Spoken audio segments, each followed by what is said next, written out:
Tata capital versus LG electronics, दोनों में से जो दो आईपीओस हैं, दोनों के दो दो कंपैरिजन करते हैं हम।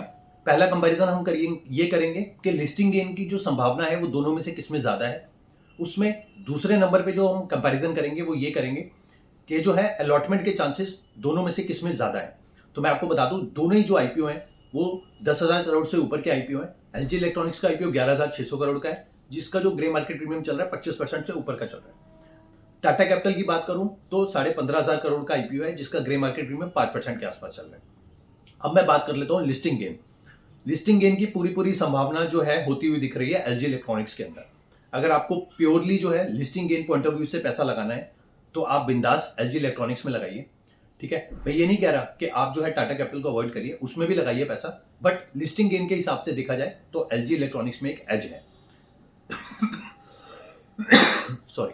अब मैं बात करूं अलॉटमेंट के जो चांसेस है वो किसमें ज्यादा है, तो अलॉटमेंट के चांसेस दोनों में कंपैरेटिवली ज्यादा होने वाले हैं। बट अगर मैं दोनों में से किसी एक में बात करूं तो टाटा कैपिटल के अंदर अलॉटमेंट के जो चांसेस है वो कंपैरेटिवली हायर होंगे, क्योंकि जो है उसके अंदर सब्सक्रिप्शन कंपैरेटिवली कम देखने को मिलेगा, क्योंकि उसका जो ग्रे मार्केट प्रीमियम है वो इतना ज्यादा अट्रैक्टिव नहीं है। ठीक है, बट ऐसा नहीं है कि फिर उस कंपनी के अंदर दम नहीं है और आने वाले टाइम में वो रिटर्न नहीं देगी, ऐसा मैंने बिल्कुल भी नहीं बोला। इसीलिए आप टाटा कैपिटल को भी अवॉइड मत करिए, उसमें जो है अलॉटमेंट के बहुत अच्छे चांसेस है।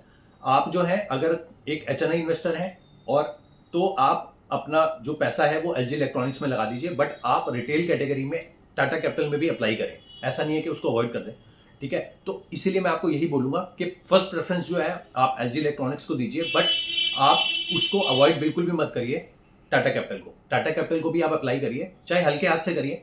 अगर आपके पास सपोज घर पे 5 अकाउंट्स हैं तो 5 में से अगर आपको सपोज लगता है कि 3 अकाउंट से करना तो 3 अकाउंट से कर दीजिए, अगर आपके 5 अकाउंट्स के लिए आपके पास पैसे नहीं है, क्योंकि दोनों में जो पैसा है वो सेपरेट लगेगा, एक दूसरे का जो रिफंड है वो यूज नहीं हो पाएगा।